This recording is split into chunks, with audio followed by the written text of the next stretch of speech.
Hey family, we are live, broadcasting live. This is the Conversation Room 101.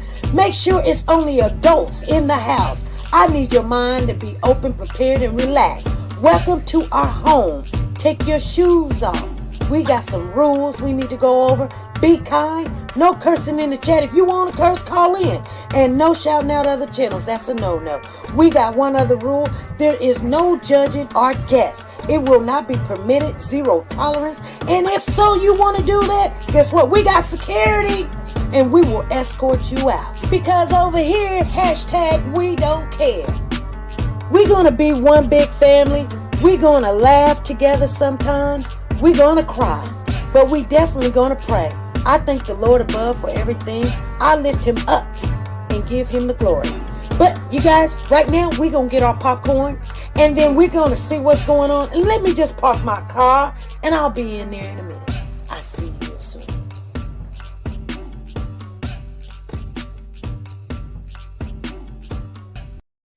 The Copyright Disclaimer Act. The Copyright Disclaimer Act under Section 107 of the Copyright Act 1976, allowance is made for fair use for purposes such as criticism, comments, news, reporting, teaching, scholarships, and research. Fair use is used permitted by copyright statutes that might otherwise be infringing. Nonprofit, educational, or personal use tips the balance in favor of fair use. Nora's Closet has a new name and a new website, you guys. It's called Nora's Authentic Designer Handbags. And this is the grand opening. And it's open to the public. And we're going to take a look at it before anybody else do. Nora has the Jimmy Choo collection. Handbags and shoes to match. Expensive but worth the price. Shoulder Guess handbag and Louis Vuitton. Guys, she's the queen of handbags. Don't be fooled. And sexy is still in. High heel sandals, flats and pumps. Michael Kors, Chanel, every name brand you can think of. Go over to Nora's Authentic Designer Handbags and more and use your W4C and get your discount. Nora's link is down below.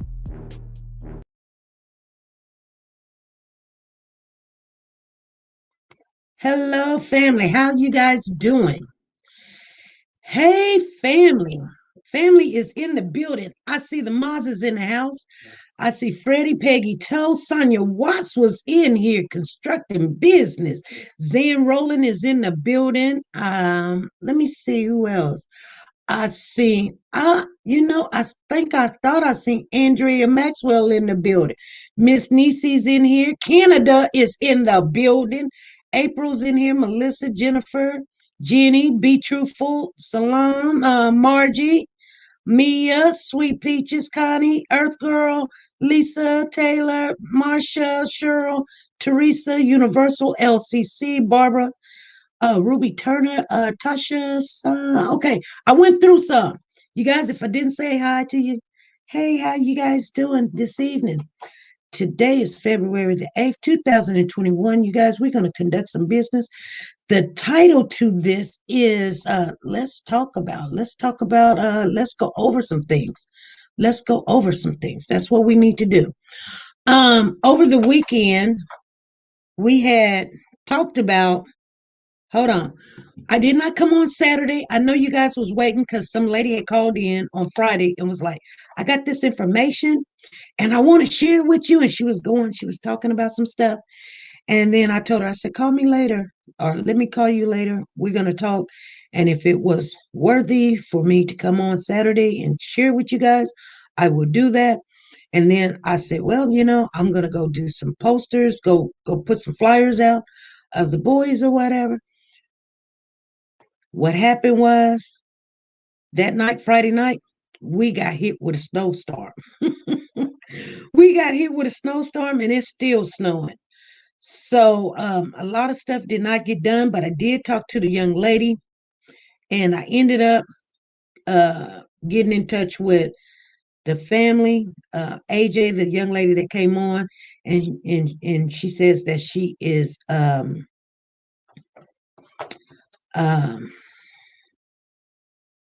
Ryan Dean's sister. So I got in touch with her and gave her the information, the phone number, and said, call her. She want to talk to you.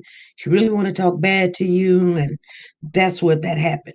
But the reason why I did not come back on, because I was at home, was because if I felt like the information was shareable, I would have shared it. And I'm not saying it wasn't, but um, there were some things that I kind of was like, this is more of your opinion or your scenario of the situation. And so and I mean the picture, I'm gonna say this, you guys. She said the snowstorm is supposed to hit us tonight at 4 in the morning. Girl, it is bad out there. It's really bad. How's everybody doing? Um, Sometimes people share information and they believe so much of what they see and what they have heard that it becomes truth to them. But when I ask for receipts and I see what your receipts are or what you have to back it up or whatever, and I'm going, well, this is more of this person's commentary with a picture and then your theory or however. And I've noticed something, you guys, especially on this case here. I have talked to two or three people, and I mean, really engaged in the conversation. It'd be an hour conversation. Come to find out, it's a whole bunch of uh, uh, other people's commentary all mixed together, and it's true. But and I, sometimes we go on theories and say, "Hey, what's your theory? What do you think about this, or what do you think about that?" Kay says, "I'm sick of the snow." Back to back experience, the fourth night. Yep. And I need to get y'all comments up so I can see it. And thank you, Andrea Maxwell, for the super chat. Thank you, Andrea. I was working on that. I did have something, but I don't know if I want to share it. SP, I don't know if you know this or not, but it was three little children got murdered here in Toledo, Ohio. Check it out for me. What for us? I'm sorry. It's okay, Lisa. There was five kids got taken out by their real dad. Well, three kids was their dad in Muskogee, Oklahoma. And he tried to take out the whole family, the wife, three kids was his, biological, and two other ones. And I was like, oh my goodness. And then he come out the house with the gun and then he tried to run. So I guess he was trying to be commit suicide by cop or whatever. But he's okay. He's in jail and his wife is hanging on. She might live, but all the babies, all the five babies, they didn't make it, you guys. So it was a real busy weekend. A lot of stuff was going on, but I want to stay on and we'll check it out. And there's a kid right now. I just got the alert right here in town is missing. What is his name? They didn't give his name yet, but I'm pretty sure they have by now. But this was just 2 days ago that it happened. He killed his brother as well. Oh, I didn't know that. Private as me says killed his brother as well. See, they might be cleaning up some mess from now on. Praise thee the Lord. Yes. Deborah, praise the Lord. He is worthy. Anyway, family, we're going to talk about these California City Boys. They are still missing. They have upgraded the reward, everybody knows, to $120,000. It's not 100,000 no more. It's $120,000. So another company has went in, and I guess it's another one of those dispensary houses, or whatever you guys want to call them, a weed house or whatever. They have put in an extra $20,000. Now that's who I think they said that it.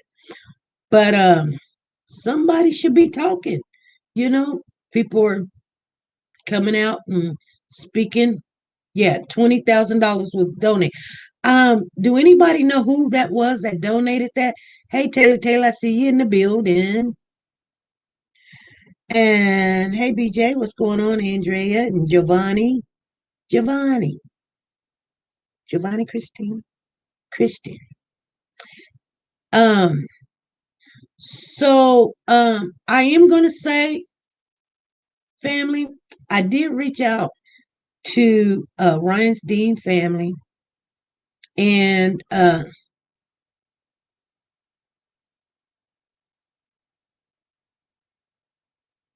Angie Cooks. We're not putting in other content creators' names in the chat. I know you didn't know, you probably wasn't here when that happened, but we're not putting in none because dispensary. She said, yeah, it was another dispensary because it caused so much problem. It just gave me a headache. And you know, as I look back over the last 2 weeks, I want to say this to you guys. Don said we need to get in the marijuana business. No, Don, you know what? You know, it causes, it causes too much hassle. And what happens is, you know, there's always going to be channel holders in the bushes, and they're watching and waiting, and people are picking up information and running it back to this person, running back to that person. And trust and believe, every time something goes on this case, I get 4 or 5 messages. Go check this out. This person's saying this person's saying that. I get it. And I don't mind that. If you text it to me and say, go check this out and see if any of that's true or what's going on, I get it. But Teresa says, what's the number? You can call in anytime you want. Yes, you can. Here's a number right here. And I want you guys to know that we want to keep this channel respectful and decent and in order. I'm not going to do what other channels do, and I respect them and they respect me. And if they don't, you know, I don't worry about it because I don't really get to hear what they say. And when I do hear what they say, you know, I can understand why we're on two different sides of the fence. You guys understand what I'm saying? So therefore, respect other channel holders, that if you have information that is questionable, or you want to talk about what they said in their chat, you go to the source. You go right back to them and ask those questions and chitter chat about it or whatever, because I can't answer questions about somebody else's commentary because I don't know where they got the information or how reliable it is or what's going on. They may have a different agenda of how they handle cases. You guys understand what I'm saying? So she said, I love your rules. They're just to keep the commotion down. I don't, you know, I get headaches when there's a lot of commotion. And yes, I've heard a lot over the weekend. And I do want to say, that I just hope we all can, you know, when two children are missing, it gets very emotional for a lot of people, and we strike out all different kind of ways. Whether you have a channel or not, people get in their emotions. They say something. They feel like no, no, no. Everybody listen to this, or I'm correct about that. And the only thing that I could say about that is wait for that other shoe to drop. You guys understand what I'm saying? Wait for the other shoe to drop, and then we're gonna see something. But did you guys? Okay, so we put out the video of the last update of the West family coming on the news, and they're speaking how they're feeling about what's going on. Did everybody see that? Put a one in the chat if you've seen that. I am going to share with you, but it's something else I want you to see in that video that I don't know if you guys seen it. Jackie said, I got you, SP. Okay. Nancy DC says, patience. Yeah, be very patient. Okay. Okay. Melissa said, yes. Danae is in the building. Thank you, Danae, for the super chat. I see you in there. Yes. Okay. You guys seen it. Oh, somebody was trying to call in. There you go, Danae. Okay, so you guys seen it. Okay. So I'm going to share that with. Do you guys know? Kathleen Durr says, no, I didn't see it. I saw something too. Hey, everybody. Jay Payne in the building. Hey, Jay. And Tricia. Do you guys know that in that news report, Jamel Watkins, that's Trezelle's brother, did you guys know that he was crying? Tell me if you guys know that he was crying. I'm not happy that he was crying. But did you guys see him? There was tears coming down from his eyes. Did you guys see that? Nancy DC says, I didn't see that. Barbara says, I didn't see that either. Yes, yes, no, yes. Wow, feelings, yes.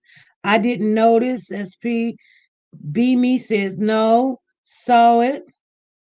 It was about them, not the boys. Yes, yes, no, grieving. Nope. I seen that. Yes, nope. So some people seen it and some people didn't see it. And I'm going to share with you because it's only but a minute clip. And really look that he's got tears coming down from his eyes. And I'm wondering, is he showing emotion because now they're starting to see the realization and the importance of these boys missing? And are they really crying because of themselves, or probably because Mama Wanda's being put out there? But let's share and pay attention. He does have tears coming down from his eyes. Let me share it with you guys. Let's see, where's it at? Here we go. Disappearance of two brothers in California. The boys vanishing from their backyard just before Christmas. The adoptive father's family saying they've been receiving threats ever since. Here's ABC's Zareen Shah.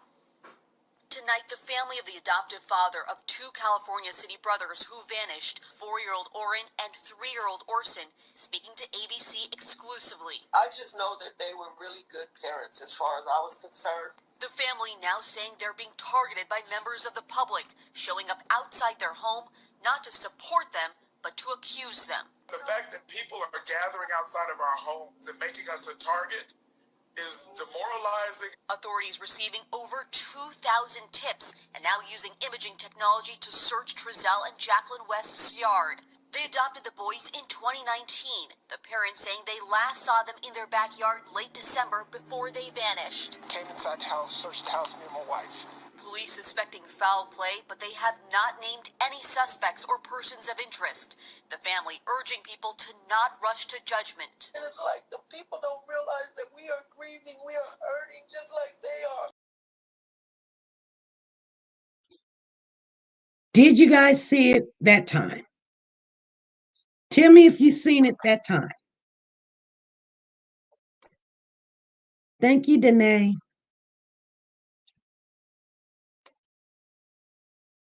Too late to cry now. PJ, T Star says no. You still didn't see it, T Star?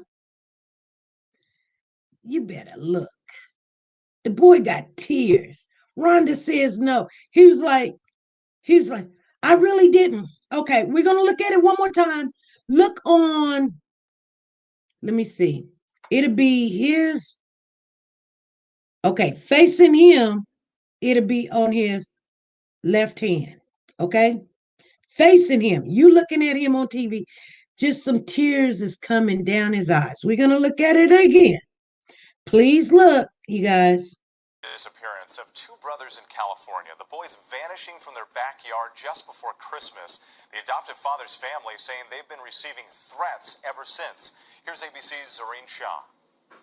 Tonight, the family of the adoptive father of two California City brothers who vanished, 4-year-old Oren and 3-year-old Orson, speaking to ABC exclusively. I just know that they were really good parents as far as I was concerned. The family now saying they're being targeted by members of the public, showing up outside their home, not to support them, but to accuse them. The fact that people are gathering outside of our homes and making us a target is demoralizing. Authorities receiving over 2,000 tips and now using imaging technology to search Trezell and Did you see it? You guys, you can't miss it. You can't miss it. Oh my goodness. Yeah, it was another dispensary. Yes. Yeah. Got that. Got it. Onion juice. Susie Rainwater says onion juice. I just want you guys to see it. Here we go. This is SP. Good evening.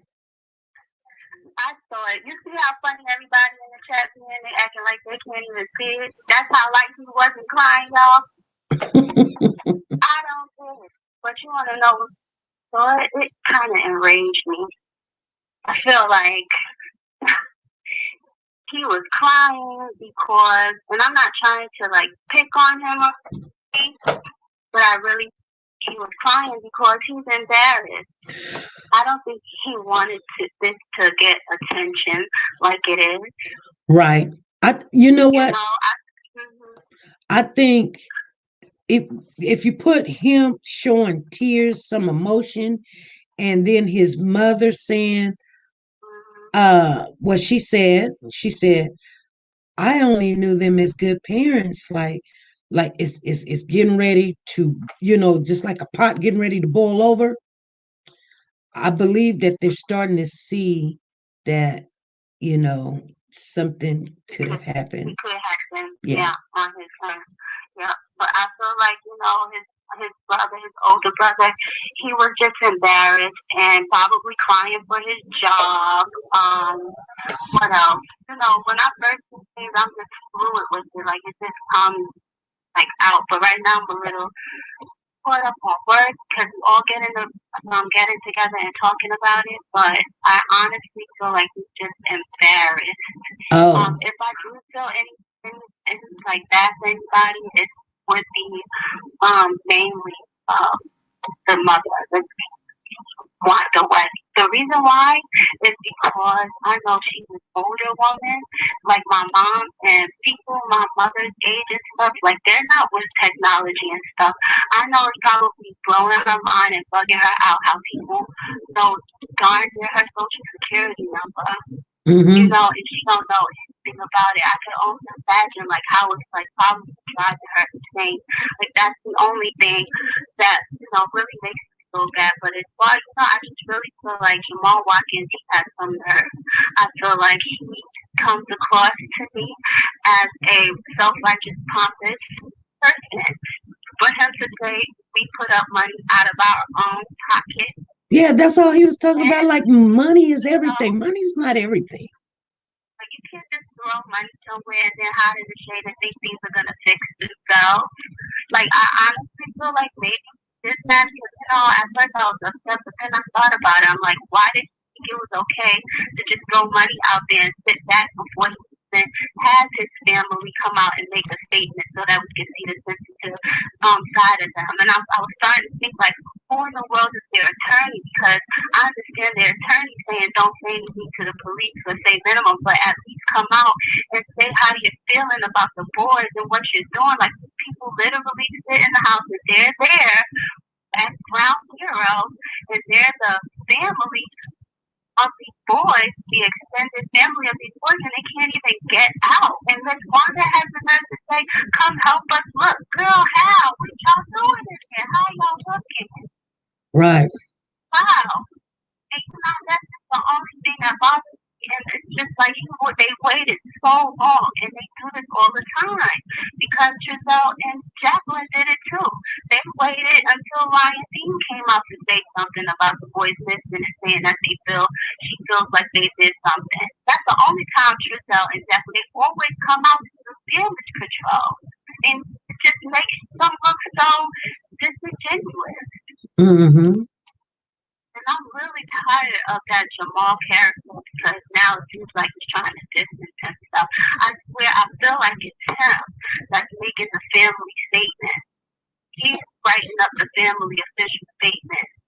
And they're coming across so condescending. Mm-hmm. And it's like, this is what you do. This is what you do. Meanwhile, we'll be back here. Right. You know what kind of was surprising to me? Yes, it's called Damage Control Universal LLC said. You know what was surprising to me is when you know how I say sometimes look at people's the mannerism before and after, or stress situations and calm situations, happy, and then you can weigh out if this was he was just nervous, or he don't know, or fright of audience of people or whatever. And when Mother West, when Grandma West was outside and the young ladies was out there saying, where are the boys? Where are the boys? Help us find the boys. She come out there. She didn't come out there, like she like all scared and everything. She had her hands on her hip, and you're gonna be sorry, you got it, but you ain't got it, but you're gonna be sorry or whatever. I mean, and then when they get on TV, she's like, she got her lipstick out and and got her head down like we grieving this for death, really. But she's like, we're grieving too, and and her husband's holding her, and I'm like, you wasn't acting like this when you was out there in the yard. You was about it. Somebody said, yeah, so that was kind of strange to me. But check this out. You want to talk about strange? You want to know something? What's so strange? That the news is only showing us like a 1 minute clip of it.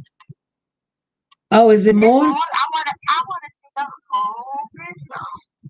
And I'm wondering why they holding on to it. Are they going to give it over to the detectives to decipher, or what? Like, why won't they let us see the whole clip? I don't know. Somebody was in the chat saying it was more to it than that. But usually when you do news or you be on TV, and I'm just saying this because I've been on there long, you can have a whole hour of conversation. Remember AJ was saying when she was on there, she was like, they cut out. That's what they do. They only got a lot of time. Then they got commercial time. Then they got certain things they got to get to. But if you're going, a lot of people do this all the time. You know what I'm saying? And then what they say has no meaning to the conversation. So they cut all of that out. It may mean something to you, but the news say, let's just take that out. Let's narrow this down to 2 minutes. She done talked for 40, but let's narrow it down to 2 minutes. What can we get out of it? I want to see everything. Well, you want to see everything, and I tell you what, with them, with Jamal showing his tears, I don't know if he wanted to get sympathy. I don't know. Is it embarrassing? The house. You know, because he can do something to help the situation. You know, I mean, he's a lot of people ask, you got a big platform, use it. Use it if you really love And he never these did. babies. He waited almost 2 months to do something, to say anything. That's so disingenuous. And honestly, maybe I feel like he didn't do it because he don't want to lose his job. I mean, I'm really sorry, but isn't civic engagement amongst youth, isn't that like related to like this stuff that his family's into, taking in young children, Right. being involved with group homes and things like that? Like, Well, come on. well, I'm pretty sure he knew that his brother didn't have any job outside of taking in kids. And I'm sorry, but he is a direct representation of the NAACP in that manner. And his family is a representation of him. And so if you ask me, I feel like, his position, he should not hold it. right, Especially since he wants to be so disingenuous and not care about those boys. right, right, And that's why he got his hands hidden and his everything hidden. right. Exactly. Okay.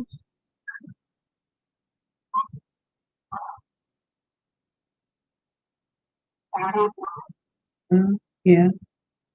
All righty. Well, thank you. But I keep reaching out to the NAACP. I reach out to them on by phone, and I also, I ask them, do they know where the boys are? Can they get in contact with the vice president of civic engagement? Can they ask him if he could do something about making it national? Those boys need a voice. There's no reason for this to not have gone anywhere, but far. It takes all this time. Mm-hmm. For it to, no, it's just not. I feel like he needs to get looked into. And the only reason, most likely, why they're cleaning out the back of that house is because, they can bring them, they can get a fine for that, keeping their backyard like that. You're not supposed to be. Well, they've been, but here's the thing. So they're cleaning their backyard. And as soon as they start cleaning their backyard and going to the dump, now they get called, the police get called on them again. Hey, they're moving things around. You know what I'm saying? I told you guys, whatever they do, they're going to look suspicious. And so, Can you imagine, SP, if something were to happen and this kind of like go to trial, but it can't get, something can't get through because there was something linking back to the Potomac address, but it lacked enough evidence because they went and then talks came about that people in the neighborhood were trying to get the police attention, but nobody could really attend to it in enough time, so there's no evidence to tie anything, so they can't, come on. No, I don't think that those people, that anybody who's out there on the public sidewalk asking where the boys are or even watching them, I don't think that they're wrong, because how else are we going to know? I think that every single corner, every single thing should not get left unturned on every aspect. Right. Especially since we don't have much faith in the public authorities. Exactly. We don't. Exactly. And I think that would be understood by anybody that has a heart, even the judge. Right. I don't care. Right. So, and you want to know something? And he did the same thing Jacqueline and Trezell did when they come out and they try to make themselves victims out of this situation. We're going through it. We're going through it. Why are you always putting yourself in a position where you got to be like, we're going through it. We're going through it. Instead of putting yourself in a position where you're taking things by the reins and saying, we need you to be, and we're doing this and we're doing that. Because you're waiting too long. And if this is Jamal Watkins leading them, he's a poor manager. He can't manage anything. Right. And clearly he can't, because he couldn't even manage the house his mom was renting out from him. Right. You got your tenants living like that over there? Right. Right. Like, he's ridiculous. This guy, and he's gonna say it's demoralizing to blame aunts and uncles. No, it's really not. No, Now, when we do our research, and the aunts and the uncles seem like they could be implicated in the same thing, and even the chief said person or persons. So what you like? Come on, stop it. We have to think what we can. Who are all these people that's involved? Nobody would even be going over to Potomac if Chanel never said that. That's where he last went when he had the boy. Right. Right. Oh, come on. Right. You're right. You're right. You're right. I'm just so sick and tired of people acting like they can't really get why the public is being the way that they are. They outraged over these little boys. And you know, they didn't have a fighting chance from the start, it seems. So yeah, people have to stick up for them. This is probably their energy coming through these people. Right. Yeah, they screaming and they fighting. Right. Ridiculous. But anyway, thank you so much, SP. I really appreciate your time and you letting me speak about this with you. Thank you. Mm-hmm. So I hope you enjoy the rest of it. I hope I get some snow in New Jersey. Yeah. There was some snow on Friday. Mm-hmm. Over the weekend. I really love the snow. I hope we get a little bit more and then I can be done. I'm ready for the warm weather. Yeah. All right, then. Well, thank you again. And I hope you and the chat enjoy the rest of the show. Press the like button, guys. Thank you. All right, take care. Hello, this is SP. Hey, this is Candy. So, basically... You said, what's your name? My name is Candy. Okay, Candy. So, I am a social worker, and I've worked in a few different states and a few different countries, okay? So, I've done... And my father was a private investigator, so I have a lot of knowledge of a lot of different topics, right?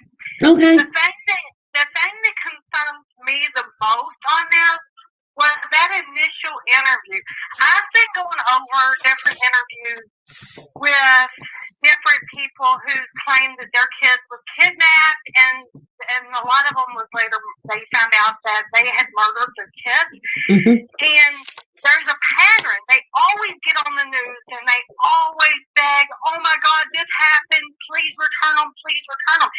This didn't happen with the West family. The West family never came forward until it came time for them to complain that people were bugging them. And then it wasn't about the kids. It was just about them. So it's like there's a pattern. And I don't understand. I understand the police are working hard, but it doesn't seem like the police is working hard enough to focus on why that is happening. Even the Daybells, like the Daybell situation, while they didn't come out and like we think they should have, a lot of their family did. Mm-hmm. And it just doesn't make any sense to me why it's so clear that something happened, yet nobody's really paying attention to that fact as far as like it doesn't seem like it. Okay. Does that make sense? Yes. So you say you are a social worker? Yeah. So I am.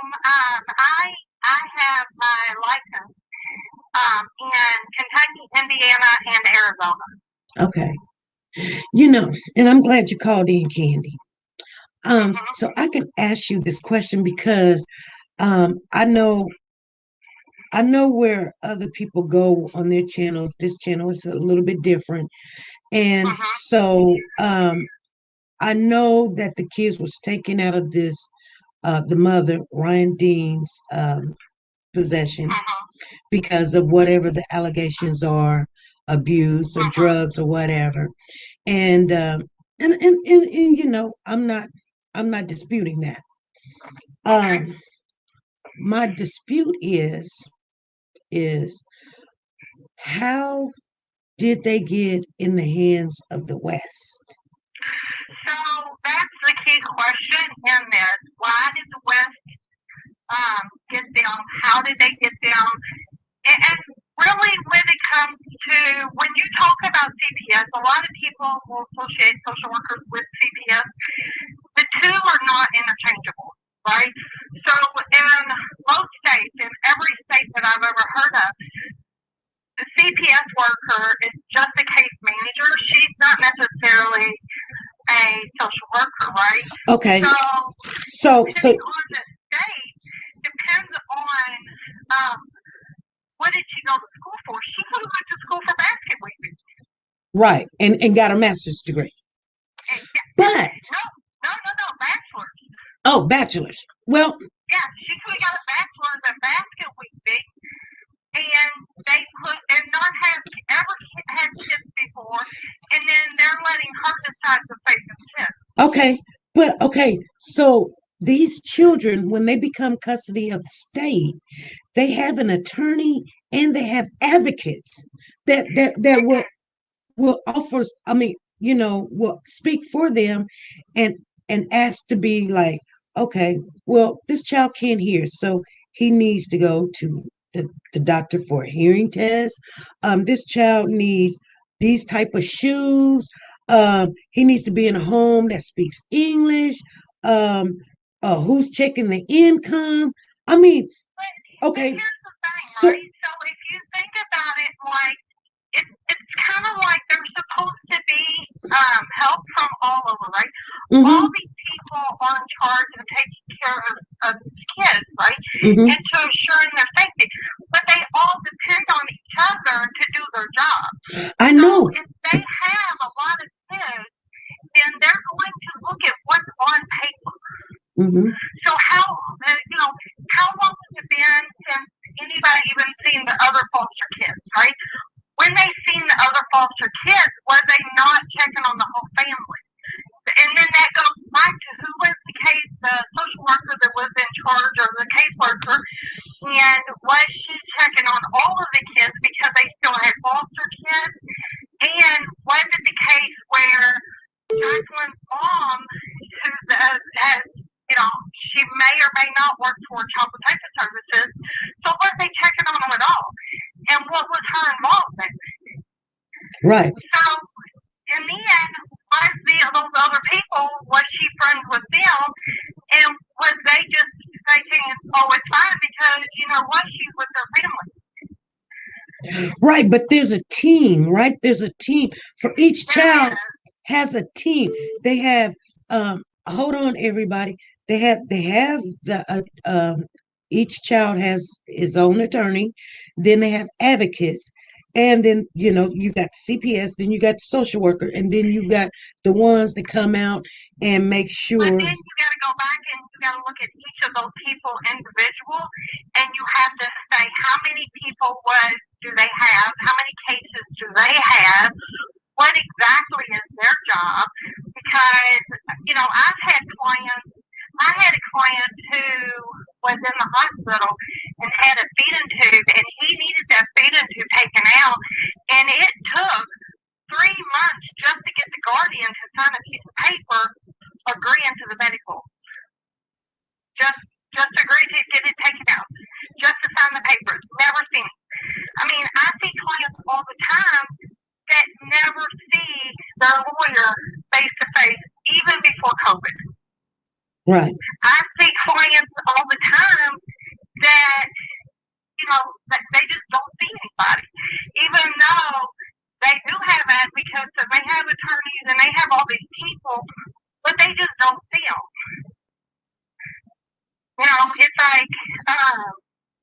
It's like with CPS. I've worked alongside CPS plenty of times, and it's like some states, they're more worried about what's on paper than they are looking at that kid. Right. I mean, it sucks, but it's just the way that they the system does. Because if you have 50 kids, what are you going to do? Like, you have to see them, but it's like, depending on the state, that you might not have to see them for 3 months. And then, what happened once they was adopted, right? What happened at the moment they was adopted? Because you can say that, well, they don't have a case manager, but the other two foster kids still should have a case manager, right? So, well, case manager, I hear both of the kids have some kind of disability, so they do have um, um, someone that would follow that child. Well, maybe not. But I mean, it's even more curious of was they going to the doctors? Where's those records? If they're checking those records out because of weight, what are their diagnoses? And then look at people like Gypsy Rose. Like you have people with all kinds of crazy, like I mean, we don't know. Mm-hmm.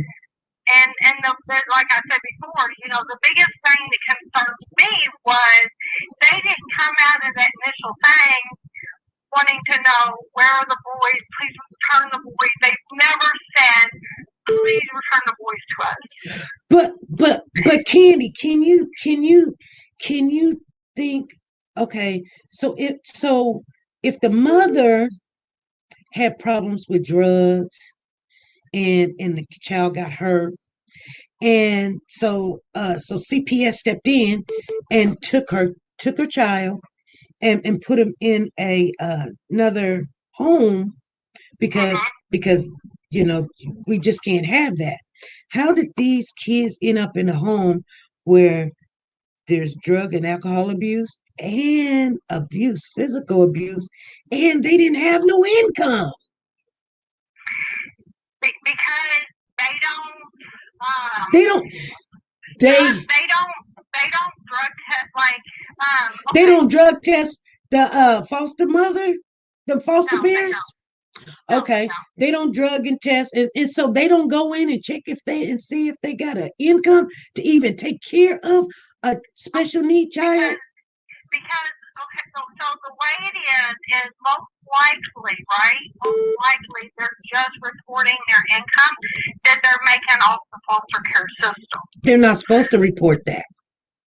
But they probably did. Yeah. They probably did. And, well, they were supposed to show documentation. They could have said their family owned businesses. They could have said, hey, look, we own this business. It's a family business. Yeah. And then they wouldn't have an income, right? Right. But they're supposed to, I've done adoption before. And I mean, they ran me through the ringer to make sure they couldn't believe my income. So, I mean, they literally ran me through the ringer, my income tax and everything. And came and checked my house, the square footage, how many bathrooms, how many beds, how many windows. They do that when you adopt a kid. Yep. So but you can't. Not always through, not when you go through the foster care system. Oh, well.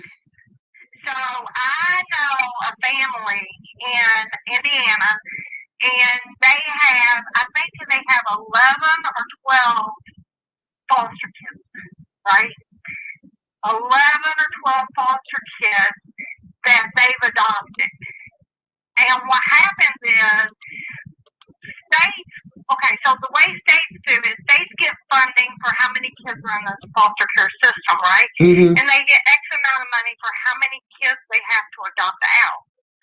So when when the people talk about how they have kids for sale, that's what they're referring to, right? Mm-hmm. And to be honest with you, there's like a lot of information and a lot of it looks like that, like kids, that the more likely the kid is to get adopted, the more likely they are to try to push for them to be adopted. Right, right. So they'll look the other way. When you have twins with blonde hair and blue eyes, mm-hmm. you better keep them far away from the system. Right. Oh, wow. Because they're going to sell them. Mm. I mean, we don't even call them CPS. We call them baby snatchers. Oh, Lord. So tell me something. So isn't CPS more to try? And I know they probably gave this mother. I'm not speaking good or bad. I'm just looking at the situation, you guys. And I'm looking at her situation. They're supposed to be more amped to reunite the child with the mother than to, and I mean, they make, Reunification should be the number one goal, but for some reason, not only did they not try to reunify, it doesn't seem like, but it seems like they tried to push it through fast. Like they, from my understanding, it went through in less than half the time it was supposed to go through. Right. And I still point this back to they knew somebody, whether it was her mom or it was somebody that worked for CPS that helped push that through. Right. Somebody helped push that through, and there was a reason why they wanted those kids adopted out so quickly. No. But at the same time, and another thing Renee really points out, right, is why did they stay in California? If they was planning on doing something for a while, why didn't they move to New York and be like, be somewhere where nobody knew the kids? They was adopted. Right. Why not move to New York? And then nobody would question where's the boys at. Right. So, I mean, that has to come in too. Well, so, I don't know. I got one more question to ask you.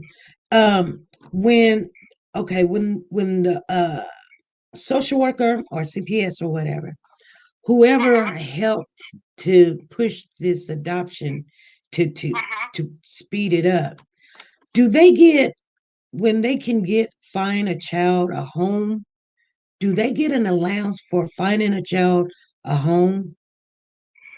You mean like the owners or the people that take them in? No, the worker.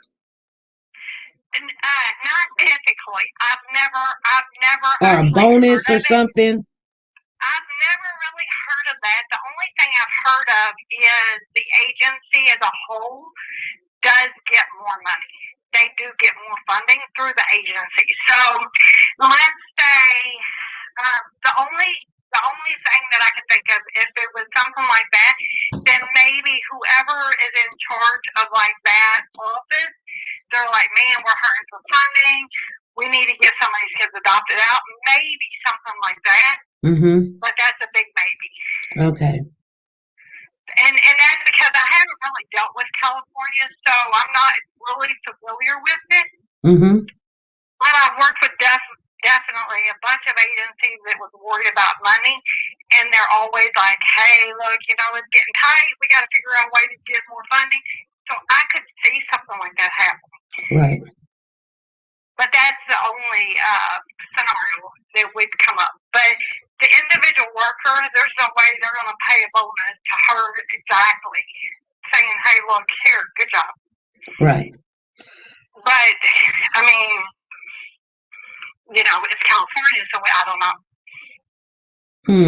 But I honestly,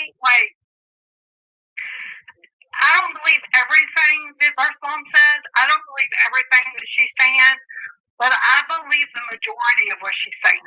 I mean, I believe because if you look at her actions, even her not coming out so much, like I understand it. My son died a couple years ago, and I mean, I understand when you lose a child. Like I understand her actions. So for her not to come out to different events, I can understand that. Are you talking about the biological mother? Yes. Oh, okay. But the West family, that's bizarre. Well, yes. I know a lot of people, they bash the biological mother, and I'm not here to bash the biological mother for two reasons. One, I don't believe it's ethical, because once she lost the kids, then guess what? She's not responsible for them anymore. The state is. Yeah. You see what I'm saying? When you cut that tie, I mean, she really got no say so. I mean, she's angry, mad, and whatever, and she's trying to do whatever. I don't know what they're trying to do, but I just leave her out the equation, because when the state took over and took her rights and adopted her kids, then that's it for her. Basically, that's it. Whatever she can do now, I don't know. So I just put it on the state and these adopted parents now because they are the ones that are responsible. I hope whatever's going to come out comes out soon, and I wish they would just. I wish they would give more answers on why, they're not looking. Because I'm sure any media would, if they would have said, "Look, we're looking for the boys. Please help us look for the boys," they would have posted that. They would have showed that part. Right. And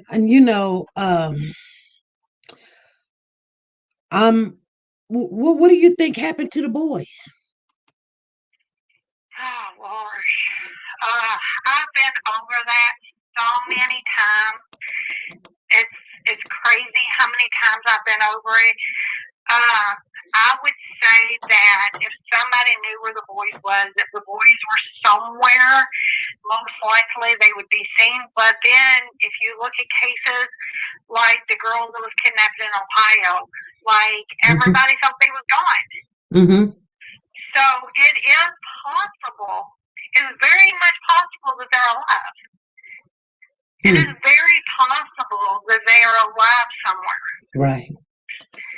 I mean, my hope is that, they was taken, whether they sold them or they did something. I do believe they know. But as far as, what could have happened, I don't know. You got the seat from the van that they tried to catch on fire. It seems that I don't think they ever made it to California City. I think that they was trying to get rid of evidence, and then they moved and left enough time to where they didn't go back there and look, and it doesn't look like they're looking at anywhere like that I would be looking. But I'm trying to hold on to the fact that I think that they sold them or something on that line. Because it doesn't make any sense any other way. And I don't even want to speculate that something actually might have happened to them. Because that's a sickening thought. Yeah, it is. But,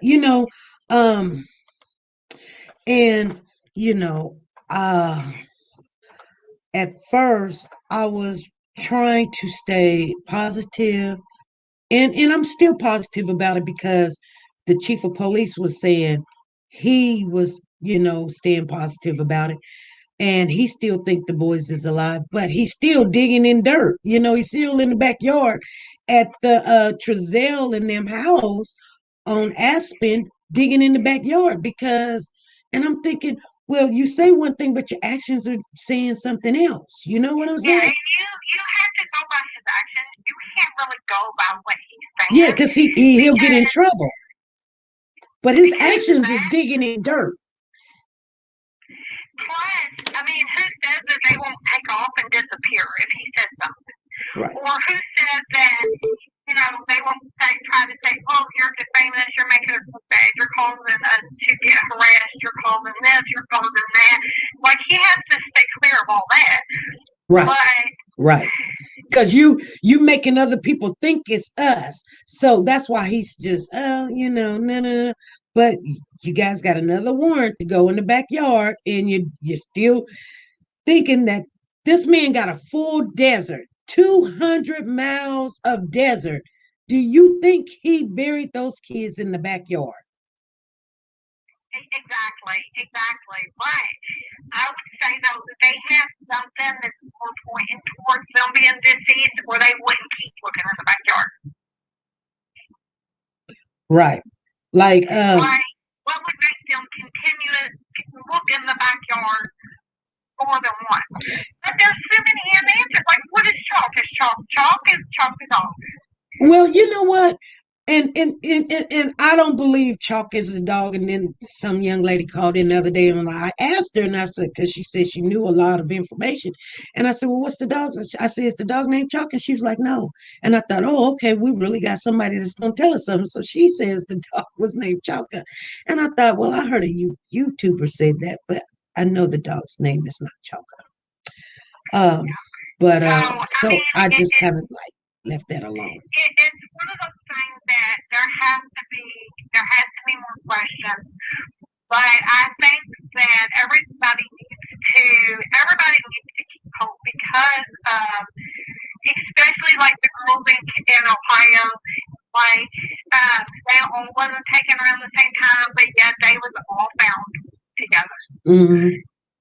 And I mean, look at different people like Epstein, right? Like, how many girls did they end up with? So, like, child trafficking is huge. Human trafficking is one of the worst things. And in some places, it's done openly, right? Mm-hmm. So, all we have to, I mean, we need to get the word out, and everybody needs, if you see something, say something. Right. And that includes keeping eyes on all of those houses. Right. Like, don't harass them. You don't have to interact with them. But watch, because, like, they're going to mess up, and somebody needs to see it when they do. Right. Okay. Because they're going to mess up. Yeah. And the moment they mess up is the moment somebody needs to be standing there saying, "Uh-oh, we got you." I tell you what, you put the young lady, Jacqueline, in jail. No, in jail now, you know. Oh, yeah. I mean, interrogate her without a window, interrogate her, and then go pick up Trezell because you guys haven't even been interrogated yet. I mean, you questioning them, and they've been really, helping And out. that's the thing. And I know they said that the kids are claiming, the other kids are claiming that they seen them on the day where they went shopping, but why wasn't they in the video? Where were they? Did they leave them home alone? Where are they even saying they was at that point? Yeah. And okay, so what drives me crazy about the videos though, right, is they're only showing a couple videos. Well, if that camera's been facing the house, was the boys ever seen on camera? Well, it's so far away, you really can't. But I'm pretty sure FBI has the kind of camera where it can identify. But you know what? And remember on the 19th, they were supposed to went shopping, right? Uh-huh. And they had the kids with them. I'm pretty sure FBI or California City Police checked out. Where'd you go shopping? What time? Check the cameras and see. One thing that the chief of police is saying, he's not saying that those kids never made it to California City. He's saying he don't know how they got out the backyard. So my question is, like a lot of people's like, I don't think they made it. He's not saying that they didn't make it. He's saying, yeah, the dogs pick up a scent, and I know that they can pick up scent on cloth and clothes and things of that.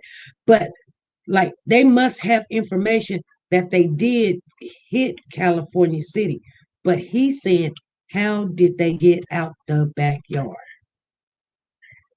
The thing about that though is, even though the cameras are kind of far away, I think it would still show them as far as like holding. You could tell that you would be able to tell that they're like somebody's holding a toddler. You might not be able to tell who that toddler is. So, is there any evidence of anything to that nature? As far as their scent in the house, they've played with toys and different things. From my understanding, is they didn't pick up any kind of scent on the outside of the house at all. So that would be consistent with, well, they was playing with those toys, and that they slept in this bed, and they slept on this couch. So all these places that were going to have their scent. Right. But why wasn't their scent outside? If they were sitting on the ground, why wasn't their scent here? If they were picked up this piece of chalk, why wasn't their scent on that chalk? Right. Like, it's not like dogs smelling scent is so much stronger than ours. So that doesn't add up to me. And with the cameras and everything, it just none of it adds up. None of it. And then who kids were there. Like, I understand during the pandemic that your neighbors aren't always going to know who's around them. Every time, everybody I work with, I've already interrogated everybody. I'm like, hey, do you know your neighbors? Like, which of your neighbors has kids? How old are their kids? Are they boys? Are they girls? What color of hair do they have? Like, so just trying to get a sense of what people actually pick up. And, it tends to be with some people, they don't pick up on it. So I can understand during the pandemic how, somebody might say, well, we didn't know there was kids, or we didn't know this or that. But at the same time, there's cameras. There's plenty of cameras.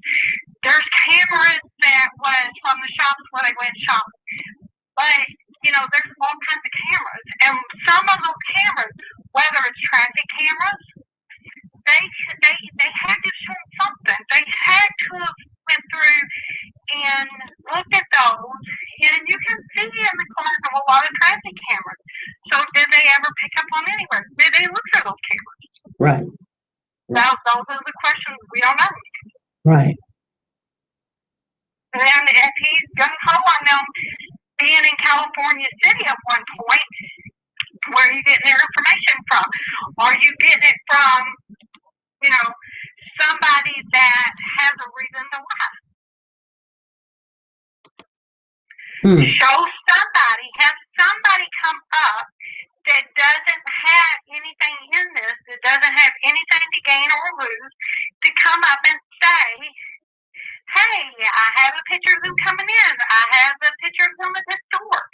So, there's a store somewhere that they went to. There's something somewhere. Right. There's whether it's a traffic cam, there's somewhere. If they took them shopping, that's what I'm thinking. I'm thinking there's something that shows that it's not that the adopted mother, grandmother says, yeah, the boys was over here. I'm pretty sure they're not taking her word as gold. There's something that shows that they didn't live in California for 2 weeks. They lived there for a while, long enough where they went to the doctor, they went to the store, they went somewhere within that time. So during that time, there has to be multiple places with multiple pictures, and all they have to do is release those pictures to say this is their latest picture we can find of them. Here's what they look like. But they're not doing that. They're still using old pictures. When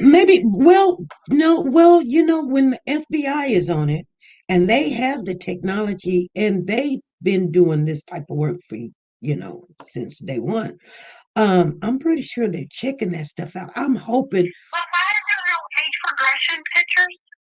At least. At very least, there's always age progression. There's no age progression. Right. Nobody's doing this case. Like I'm telling you, look at other cases look at other kidnapped kids, right? There's always a pattern, and this doesn't fit any of them. It just doesn't fit them. And I'm not, that's the part that's so frustrating. Because day and day and day, I'm expecting, okay, the police is going to give more information. The FBI is going to come out and speak. The FBI is going to give age progression. They're going to be like, you know what? Something. Nothing.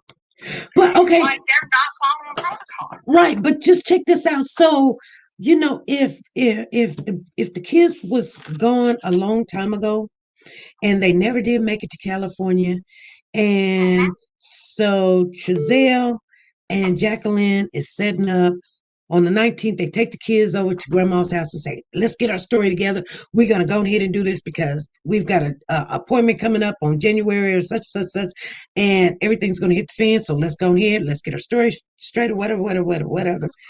And then so they do everything in motion. Like, they go through all the motions like, okay, I'm outside. Because this is what he says. Okay. I'm outside. It's cold. I'm throwing wood.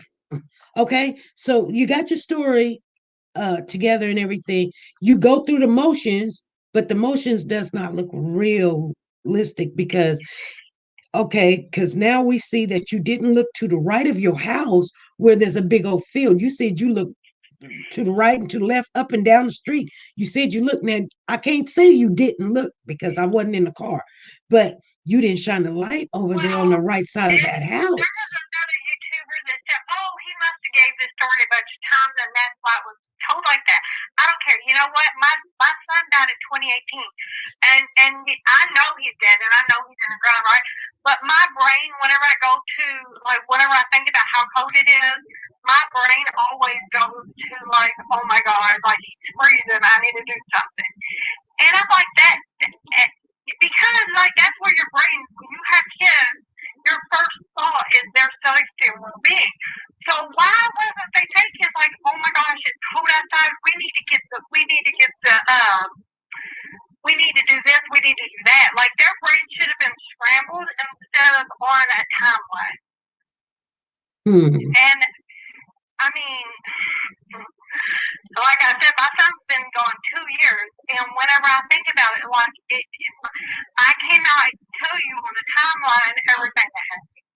Right. I just can't. My brain was scrambled then. My brain is still scrambled. And I mean, exactly. And he had it to the T. And so Chief John said, it was so well rehearsed. It was so well rehearsed. But what he didn't rehearse was empathy. No, because right. he has no empathy when it comes to the kids. Right. And you can tell. And that's the part that, I don't know, the police and the FBI, they might just be waiting on them to screw up. Yeah, and that's probably why they're keeping a low profile. We don't know, nobody's a suspect. We don't have no lead suspects or anything. But and anytime that their family cries, they're not talking about what the boys are going through. They're talking about what they're going through. So exactly. Everybody is like, I'm not like this, and I'm not evil, and we're going through, and we're grieving too. And I'm like, what do you think them kids went through or going through or been through? What do you think about that? I mean, poor you. What about you? You know what? I'm gonna tell you something. I look at these adults, and I know some of them don't know better. And I know some of them, it goes through, your generational of how you was raised and what you went through. But, and I say this because kids is not a commodity where you can go shop for them, get rid of this one or that one. But I tell you what, you can look at a person, and any social worker could have looked at these two individuals. They were too young to have all these you already got 2 kids. Why do you want 4 more? You know what I'm saying? That's just overwhelming. She's only 31, 32. He's 34. And then you got somebody else's kids that's got disabilities. And you know what? Yeah, there's a reason why they have certain criterias you have to meet. You have to have this kind of income. You got to have these many rooms. You got to have this much. You got to take this class. You got to go here 17 weeks first before you can adopt. Those things should have been done and checked off and done and had some kind of receipt that guess what? You went to this class because before you cannot adopt, you have to go to a class for 11 to 17 weeks. Well, and they should have been in therapy. Weren't they in therapy? They should have been in therapy because, of everything. But, and then that goes back to, was they seeing a doctor? Right. And then was they get disability money? When they get money from disability? Could that have been a factor for some, if they had a lot of disabilities before they adopted them, they might have already been getting a disability check. So that might have been part of the income that they showed where, we could take care of them because they get checked. Now, somebody was going around, and I said this, all the possibilities is you either lost them or they're gone or the biological family took them. Because I don't believe not one bit that a pedophile down the road waited till some kids walking down the street and said, "Hey, come here." You know what I'm saying? I don't believe that, because you're in a rural area. You're in a desert. You only got 4 or 5 houses on the block. You know what I'm saying? So, I mean, uh, the dog, if the dog was outside, he would have went with the kids. But in that time, somebody would have seen something. They would have seen some footprints. Those dogs would have been able to smell a scent. And I know this. And they didn't smell nothing. And the thing about it is let's say they sold them or they did anything like that, right? So all that leads back to why wasn't they upset? Why wasn't they on it? And you know, it's weird because I watch like a lot of like different crime shows and stuff, and it seems like when I was a kid that's kidnapped, they're always like, okay, get on the news and tell them please return them and say this and say that, and the FBI and everybody just kind of walking them through like what to say. And it just is bizarre that they didn't get on there and really talk about the boys. They just talked about what they say happened. And you know what? Do you ever think about why everybody's pushing for Trezelle's family? Why people are not checking out Jacqueline's family? I bet you. The only thing I've really heard about Jacqueline's family is that her mom possibly works for Child Protection Services. Who, Jacqueline's mom? Yes. So there is a YouTuber, I don't remember the name, but there is a YouTuber that went through to go through Ancestry and found out the mom's name and found out like all that information. Isn't her name? Her name is Cherry Vasquez. The mom's name, I don't remember the mom's name right now, but there is a video that talks about the mom's name. Okay. And I looked up the mom because every state has a website you can go to and find social workers with that name. And I did not find her on that. So what I was thinking is if she does work for Child Protection Services, that she's not a quote-unquote social worker. Okay.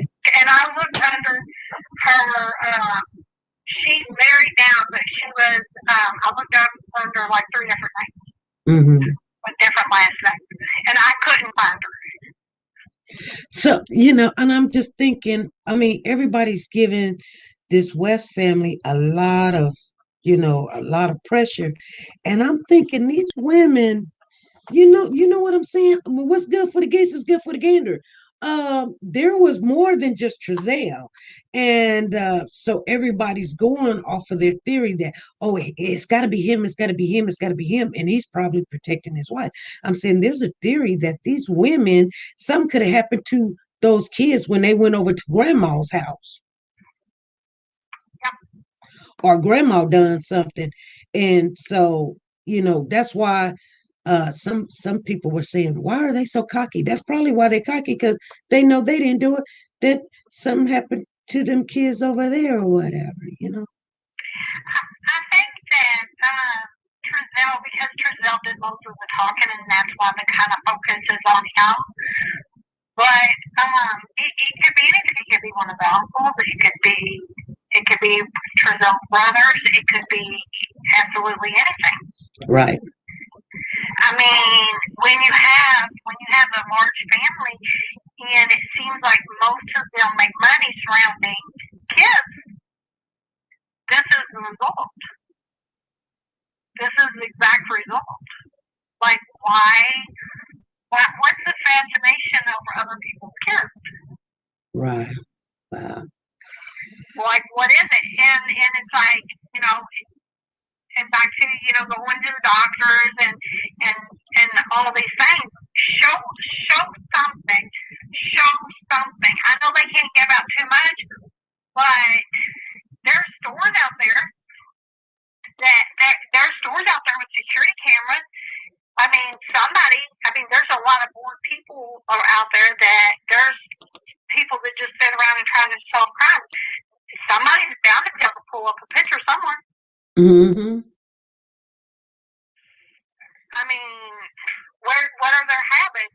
People rarely change their habits. Where did they go shopping at? Where was they buying their groceries from? Right. Did they have them in there? Can somebody in the area say, look, hey, did you ever see these people shopping here? Did they ever have the baby? Do you have any security footage that might have the baby? And that's for everybody that's doing YouTube videos that's in the area too.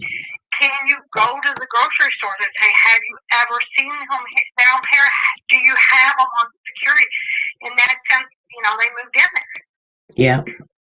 Okay. And if anybody in the area, that's easy enough to do. Okay. So, you're right. Well, thank you for taking my call. Well, thank you. Thank you for conversating with me. I love when we can bounce off of each other, ask questions. You are in that profession. Sometimes, Candy, we would probably want to call you and get some input on you. We get more information. I believe that some information is coming because I did get a call today, and I'm not going to put it out there what we talked about, but I did get a call today, and I'm finding out information so my theory can be either, like I said, it's just a theory because I don't have the answers, but the conversation that I did have was someone down there and they knew the people, so I got to ask them some questions. That's why I knew the dog name wasn't talking. So yeah, if you have any questions ever, just call me or text me. Okay, thank you. All right, Bye. Last call of the night. Hey, this is SP. Hello? Hello. Yes, I have a theory about as to what happened to the kids, and I just wanted to express it. Go ahead. Okay. I believe that somebody else is involved in this case, and everybody's focused on the parents. So, for example, this is just my theory. Okay. I believe that youngest boy got harmed. Me particularly, in my mind, I see the mother. So the adopted mother hurt the young boy. And okay, so you saying Classic been hurt or so Classic? The youngest one is Classic. I believe that the youngest boy, Classic, got hurt. Mm-hmm. I believe that the oldest boy probably seen it, caring for his brother, concerned about his brother. And of course, the parents seeing that he's concerned about him, they ended up killing both those kids because no way they can explain how the youngest one ended up getting hurt. Of course, charges would get brought up on them and so forth and so on. But long story short, I'll get to the gist of it. I believe that those boys, that they killed those boys, but after they killed those boys, they ended up taking the other kids to his mother's house or to his parents' house, and they came back and handed those kids off to somebody at that back gate. So pay attention to what I'm saying. Okay. If on the video you see Trezell go to the back gate, that's the only place that you see him at. And you see him actually bend down. It was almost like he was handing them a bag or something. And if he killed the kids, wrapped those kids up into something, and then handed those kids off to that back gate, whomever it was had to walk to that back gate. Okay, they end up walking out of the neighborhood to wherever their car was parked at. That would make sense as to why Trezell left out of that. When he left to quote unquote search for the kids, he left and he went and he was gone for 5 minutes and ended up coming back. But it would make sense because he was only making sure that they got out of the neighborhood so he can come back and report it. So once again, the kids died. He wrapped the kids up. Remember in the interview where he said, keep them on the patio. Keep them on the patio. Yeah. So obviously, she probably was the one that took the kids outside, whether they was in a bag, whether they was in a suitcase. Keep them on the patio. Hold on one second. Let me turn this down. So he said, so keep them on the patio. So when they returned back to the house, then you see Trezell at the back gate. He hand the kids off to somebody, whomever it is, walk the kids out of that neighborhood with, in a suitcase, rolling suitcase, the bag or whatever it is, they take the kids. He only left out of that house and went around that corner to make sure that they was gone.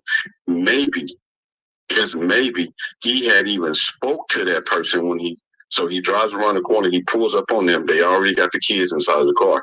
And he may have even spoke to that person. You know what I mean? Like, okay, give me X amount of time and know such and such before you call. Long story short, he comes back. When he comes back, then he turns around and he makes the phone call. But it would also make sense as to the reason why the police are not saying that those kids didn't make it to Cal City. They're saying that the kids did make it to Cal City. Right. So if those kids made it to Cal City, that would make sense. It would also make sense as to why the kids, you know, those investigators, they're going to talk to those children and they're going to get it out of them whether or not those kids are at their house. Now, obviously, they're convinced that those kids did make it to that house. Right. And those kids are telling the truth that that was the last day that they seen them.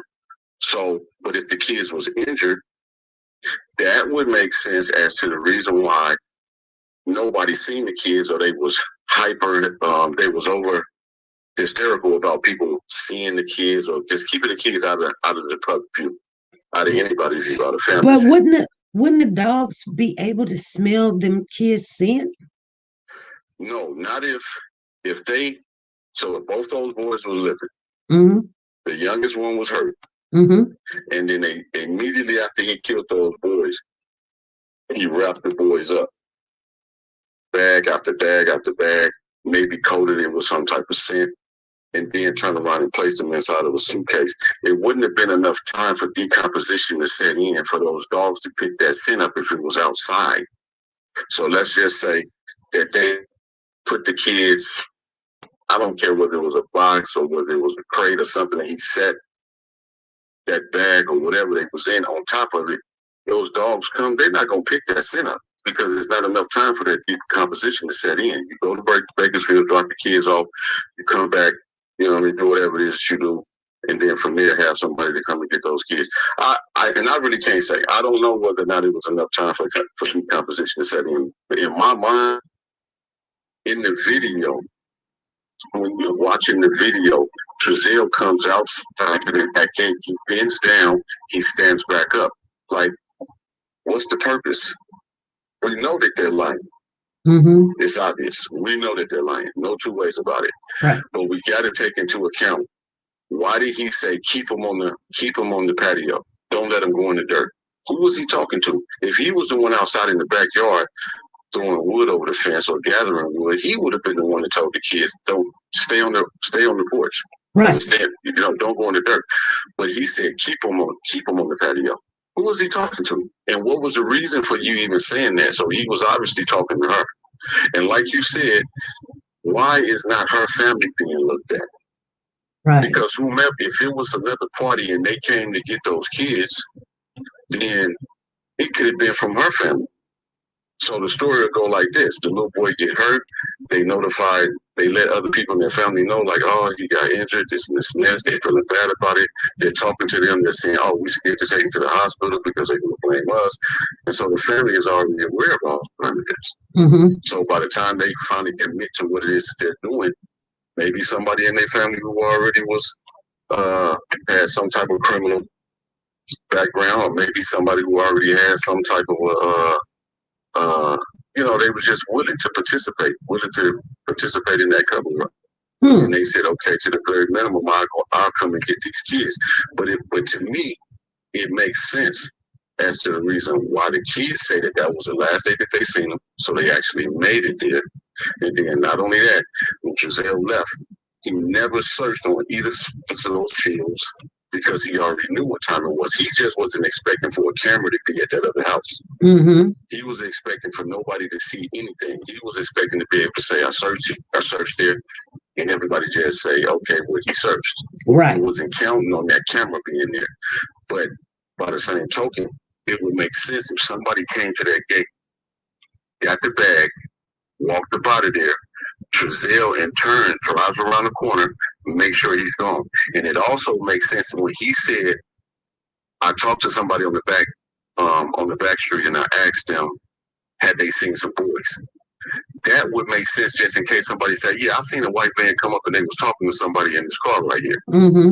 Yeah, okay, now you got an alibi why you was talking to this person. Mm-hmm. You know what I mean? So it was like he was creating alibis, because when you listen to his story, he's not telling a story like a normal person would tell a story about things that happened. He's itemizing everything that went on. Went to the backyard, throwing wood over the fence. He's itemizing it because he already is running down the checklist in his mind about what happened, or his story that he's saying that happened. He's itemizing it. But either way it go, me personally, I believe somebody else is involved. I believe that they killed those children. I believe that they had help. Somebody came and picked them kids up from that back gate. Like I say, if we just look at the facts of what the police have, they already have the kids in custody.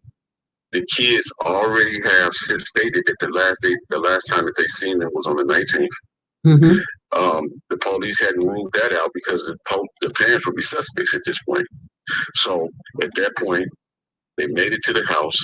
The last time the kids seen them was on that date. But once again, it makes sense why they made it to the house, because the kids said it makes sense the kids said that they seen them at the house. Okay, so that would be a checkpoint. They actually did make it. Once again, Trezell being seen at the back gate. He's handing that bag off to somebody. Mm-hmm. Then turning around, him driving around the corner, he was only making sure that that person was gone up out of that neighborhood. Mm-hmm. And then he comes back to the house and he makes that police report. And when he said, keep him on the patio, it makes sense.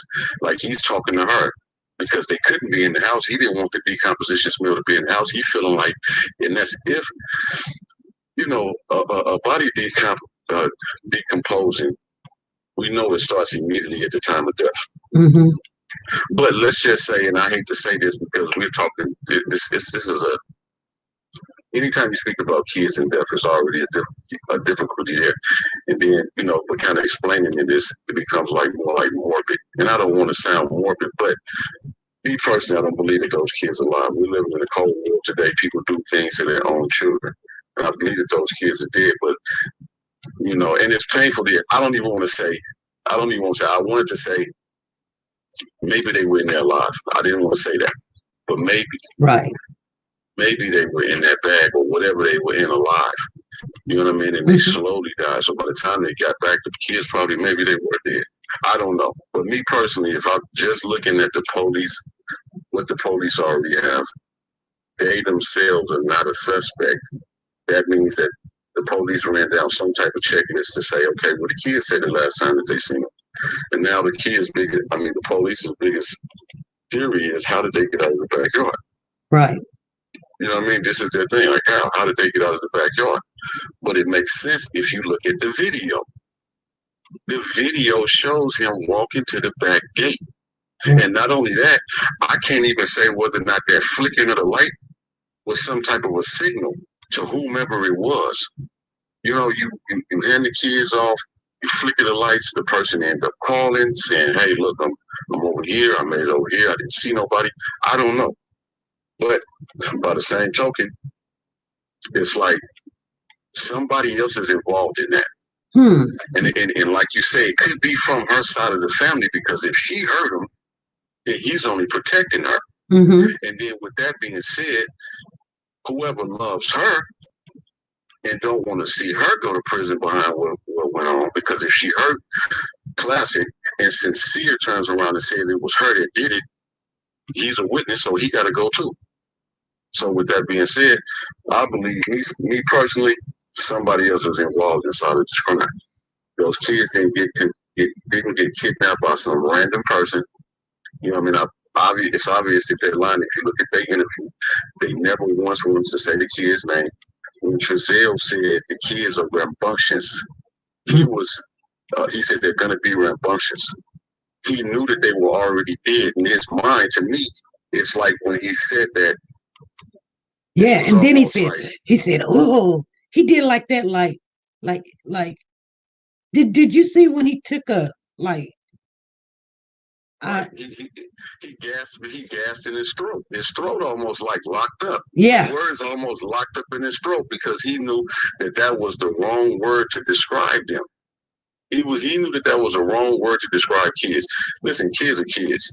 You know, they're gonna touch things, they're gonna taste things, they're gonna see what it feels like, see what this does.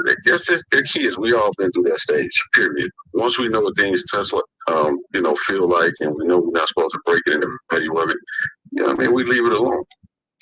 We don't keep messing with it. So to describe kids as rambunctious, but I think it just locked up in his throat because he knew those kids was dead.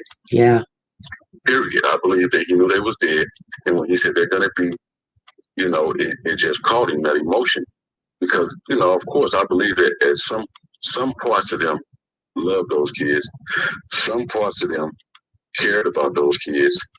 And some parts of them, wanted to be into those kids, to be okay. Whatever happened. Right. So, after that, it's like, man, we got to do something about this, period. Mm-hmm. But me personally, like I say, let's look at the facts of the case. I believe personally that somebody else is involved. Somebody else came to pick those kids up from their back gate. And I believe that light was a signaling to them. And when he got in that car, just think about it. We know it goes without saying. If your kids escape up out of a gate, you're going to be running around frantically on both sides of that house, in that backyard, in that front yard, looking up under cars. Anybody that's outside, you're going to be, hey, did you see some kids? We don't see none of that in the video.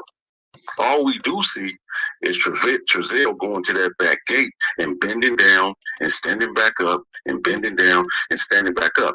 And then after that, he goes back and goes, and then you see this light flickering. What's the point of flicking a light on and off when your children are missing? There's no point in flicking no light on and off. Then when he goes, he gets inside of the van and he pulls off in one direction. He comes back in that same direction. Like, come on, if you're looking for your kids, you're going to be flying up and down the street, especially your neighbor's house. He never went to the neighbor's house where the camera was at. So that don't even make no sense. So when you look at it, me personally, I believe, hold on. Me personally, I believe that I believe that there was somebody else involved, and I believe whoever it is involved, it's not a friend, it's a family. Because no, go. I'm on the phone right now. A little bit. Yeah, I believe that whoever it is, they are family members. They're not friends, because it's a lot for a friend to invest himself into a case like this, knowing that it may flip on him and then he himself being involved in it. But family members, we love like that to the point where we might be unreasonable in our attempts to aid our family. So I believe that, there's a family member that needs to be looked at, because from the police point of view, the police are looking at it. The only thing that they're thinking about, how did those boys get up out of their backyard? If the kids say that they seen them there, and you know how kids' minds are, psychologically, we can get answers out of them without even doing too much, without even going too far, or leading their mind in a certain direction. We can find out where they were there, because you can bet your bottom dollar the police had psychologists on those kids to a point where they would say things like, Tuesday. I remember Tuesday I was playing with my daughter. This. What did you do with your brothers Tuesday?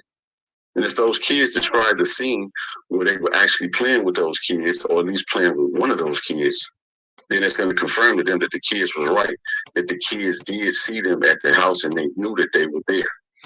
So that's scratched off the list. Okay, boom, the kids telling the truth. You know that the kids were at the house. You know what I mean? Then they have to go to the next best thing that they have, video.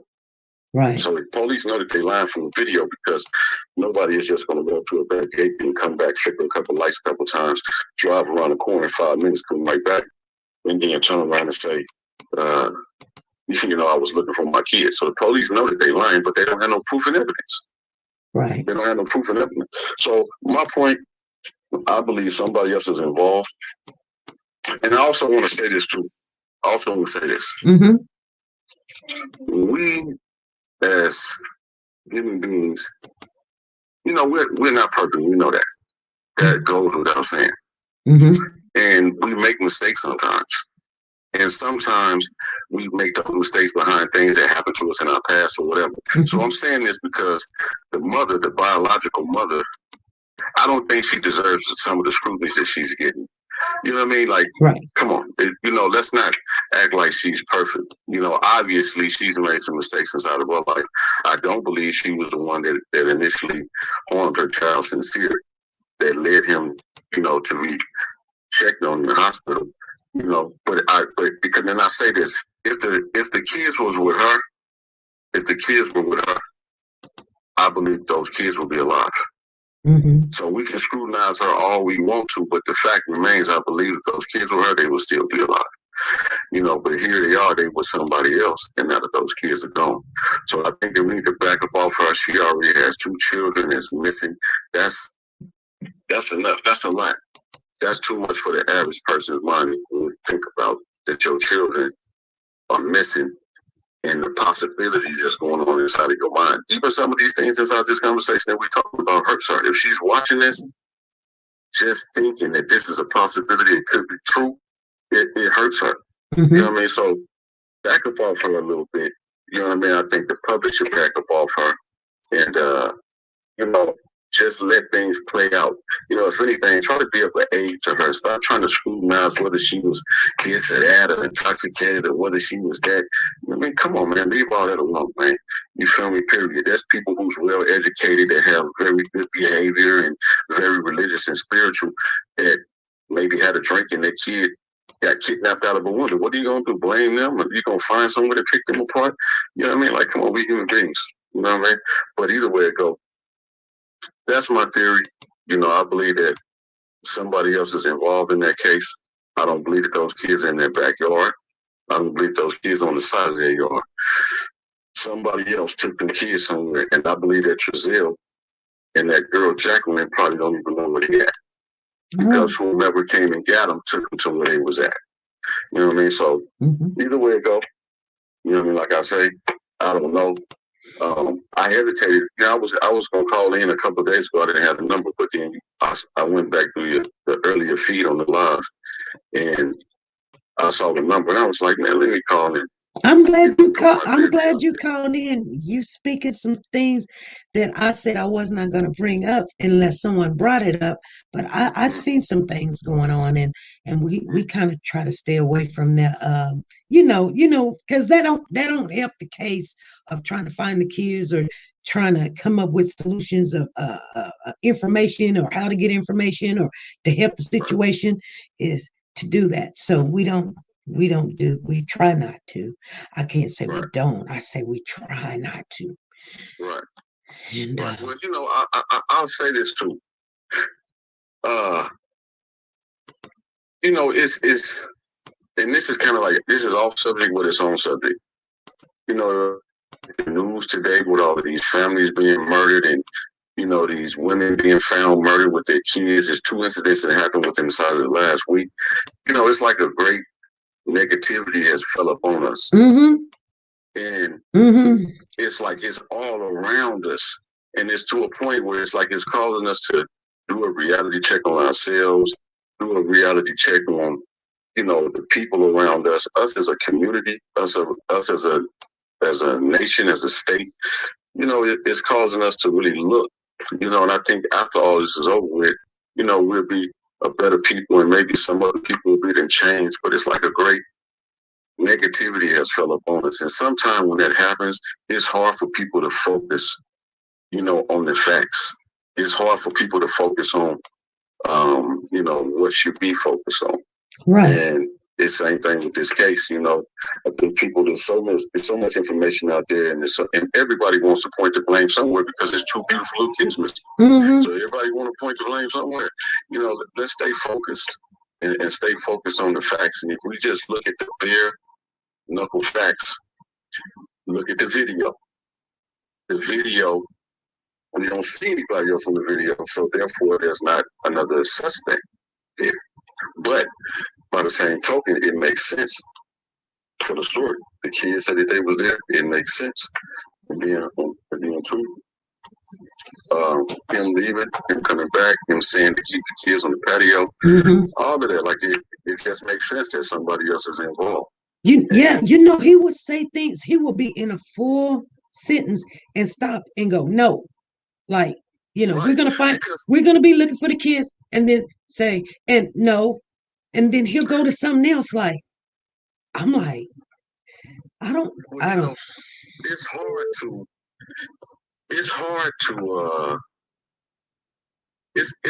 to keep the truth bottled up. Naturally, innately, we as human beings, we want to speak the truth. Even when we tell a lie to cover that truth up, we still want to speak it. This is why the police know when you speak to a person over a period of time and break them down, eventually they're going to crack and they're going to tell the truth, because innately you're going to do that anyway. And that's what you saw inside of that video. You saw him constantly trying to put his thoughts in check. And in the process of constantly keep trying to put those thoughts in check, because it's just a cover-up. So it became difficult to tell the cover-up because the truth is so easy to tell. So with that being said, it's obvious just looking at the video, you can tell, that, they were lying about what time it is, sad as it is. They're lying, period. No two ways about it. I would like to believe them, but we would like to believe a lot of things, that's not true. Right. But the truth of the matter is, I believe that I believe that one of those kids got hurt.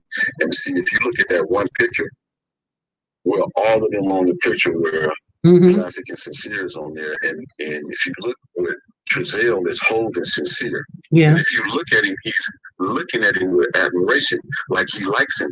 But if you look and the mother is holding Classic, she looks like she doesn't even want to hold him. And it's one of those things where it's like Sincere was the favorite child, and then Classic was the least favorite, and then turn around, he gets harmed. You know what I mean? She does something to him trying to, aid his wife and cover up, for his wife. He gonna do whatever he gonna do to, try to make sure she stays safe and stay out of jail, from these criminal charges, and they concoct that plot. And I believe that somebody else is involved in that plot, aided them, because they knew, and Trezell knows, if he hadn't went out there in the desert or whatever, it's easy for the police to pick up his phone, ping the location that he was out here in this desert at this point in time, and this is our search area now, and we're going to run these ground penetrating scanners out here, or we're going to have people search out here. He knows that. But if he's at home, and somebody else is doing this, that's a different type of a thing. And like you say, her family needs to be looked at. And here's the thing about it. Initially, I said it may have been his father, because if you look at the video where he and the father is walking through the neighborhood, and the guy he's driving next to him and he's talking to him, you can tell that Trezell has a lot of his father's ways. A lot of his father's ways. And so, meaning that they're so much alike, but that happens with father and son, so there's no negativity toward the father. But if anybody was going to aid you, it would be him. Right. And then after I thought about it, I'm like, it could be anybody. It might not be him. Right. It might be a brother. It could be a cousin. But then what about her family? If she did it and he covering up for her, then it could have easily been one of her cousins, or it could have been anybody on either side of the family, but it's somebody that's close. Right. It's somebody that's close. They helped them with that. Right. You know what I mean? And I really believe that they came, received those kids on the side, because think about this. If Trezell was going to do it, he would have drove that van back around to the back gate. And that way you really would have been secure in moving anything around, bags, whatever it is. Nobody would have been able to pick up who got in the van, who got out of the van. but he had it in the front yard. So obviously he really wasn't too concerned about that part of things. But if he really was going to go and take those kids and bury them in the desert or dump them off somewhere, he could have just parked the van in the back end. Right. He wouldn't have to worry about when nobody else see it. Right. So the very fact that he kept it in the front, he didn't expect for anybody to see 4 kids being loaded in their van because, once again, he wasn't expecting the camera. But I believe that somebody else came to that back gate and he handed a bag off to him. And he flickered that light as a signal.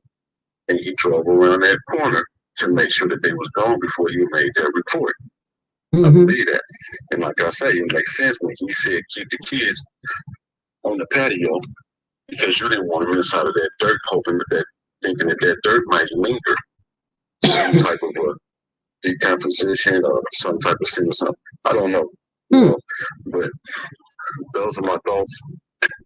I think that we should, I don't know what to tell you to, you know what I mean, but I'm pretty sure that they know that it's somebody else that was involved. And I'm pretty sure the same theory that I'm presenting, they too, you feel me, have sat down and thought about the same thing. Right. Because it makes sense. They're looking at the video, they're detectives, that's what they do every day.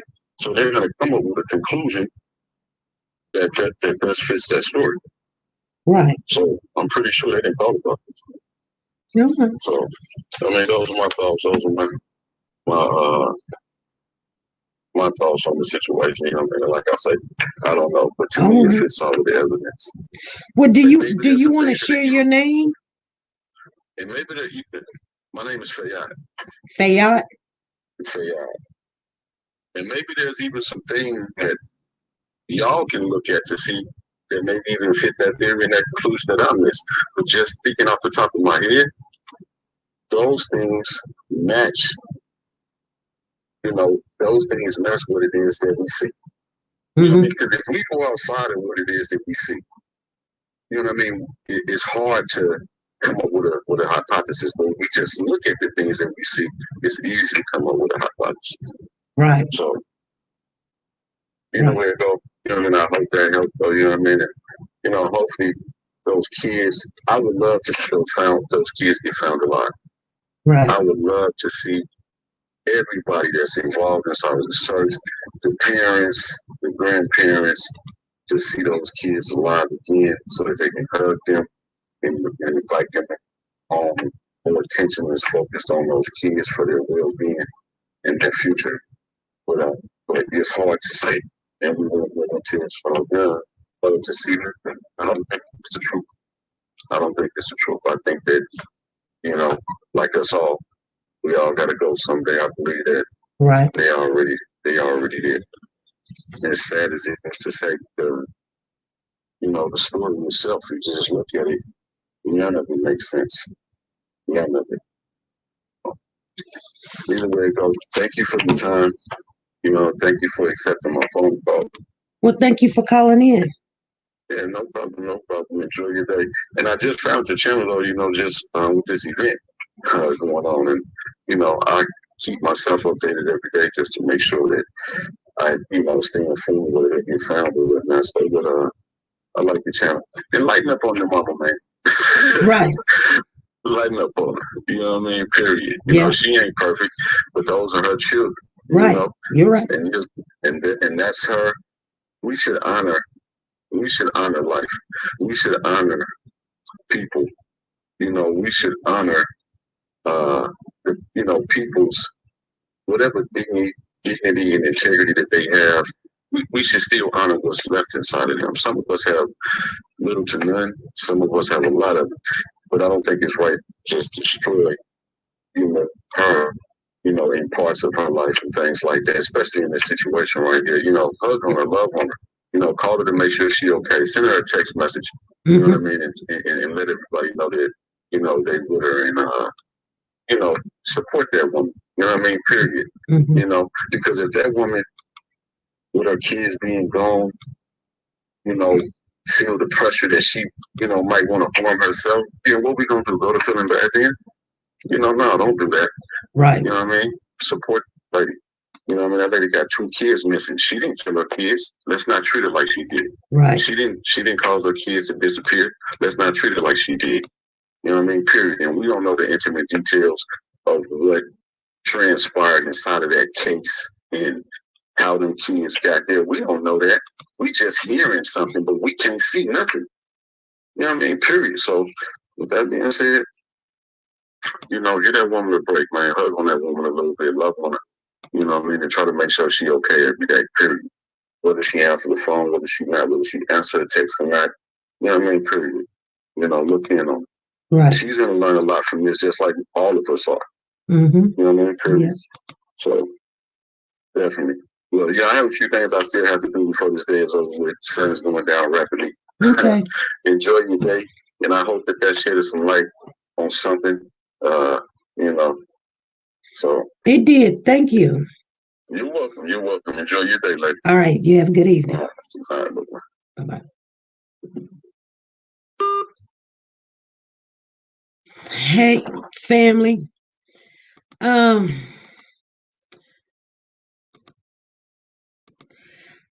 Okay, you guys, I'm gonna get on off of here.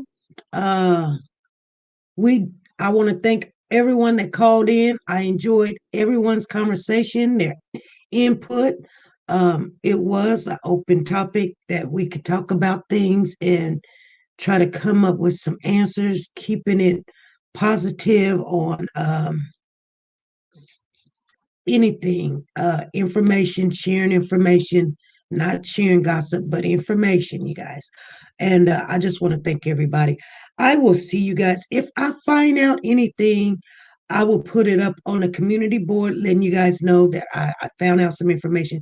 I'm looking forward to some, but it's up in the air, to be honest with you guys.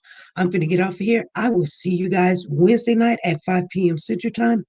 Be good, be safe. You guys, be nice to each other. I'll play that clip for you one more time. Bye. Disappearance of 2 brothers in California. The boys vanishing from their backyard just before Christmas. The adoptive father's family saying they've been receiving threats ever since. Here's ABC's Zareen Shah. Tonight, the family of the adoptive father of 2 California City brothers who vanished, 4-year-old Oren and 3-year-old Orson, speaking to ABC exclusively. I just know that they were really good parents as far as I was concerned. The family now saying they're being targeted by members of the public, showing up outside their home, not to support them, but to accuse them. The fact that people are gathering outside of our homes and making us a target is demoralizing. Authorities receiving over 2,000 tips and now using imaging technology to search Trezell and Jacqueline West's yard. They adopted the boys in 2019, the parents saying they last saw them in their backyard late December before they vanished. Came inside the house, searched the house, me and my wife. Police suspecting foul play, but they have not named any suspects or persons of interest. The family urging people to not rush to judgment. And it's like the people don't realize that we are grieving, we are hurting just like they are.